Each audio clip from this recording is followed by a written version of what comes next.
So today's Thursday, and we've been talking this week about giving professional versus unprofessional feedback. And, unprofessional is something I'm super good at, right? Sarcastic, passive aggressive, it's super unprofessional, and I've mastered that. So for me to be very professional, very clear, and very kind with my feedback is something I'm learning at 56.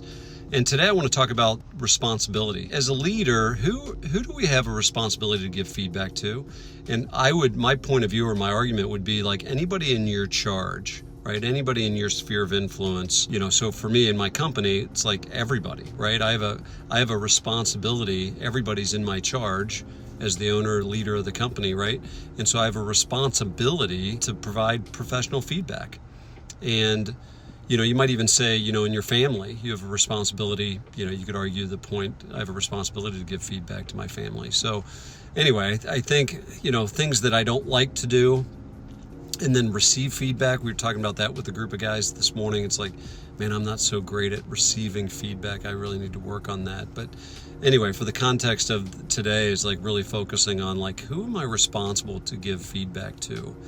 And maybe who's responsible to be giving me feedback as well, right? So those in my charge, I have a responsibility. So yesterday I was talking about helping people be receptive to that feedback, which is a critical element as well. There's so many ingredients, right? It's not like one silver bullet. There's like so many parts to this. But my point of view as a leader, you have a responsibility to give feedback, things that are helping, and positive feedback as well, right?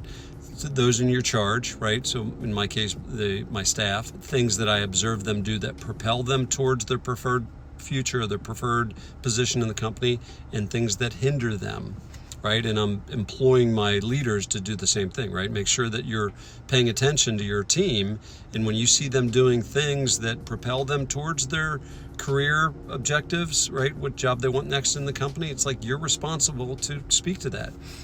And then when you see them doing something that hinders them, you're responsible. You're responsible to speak to that. And you're responsible to do it in a professional way, not an unprofessional way. So anyway, tomorrow we'll talk about the opportunities that you have to provide feedback. And that'll be an interesting conversation as well.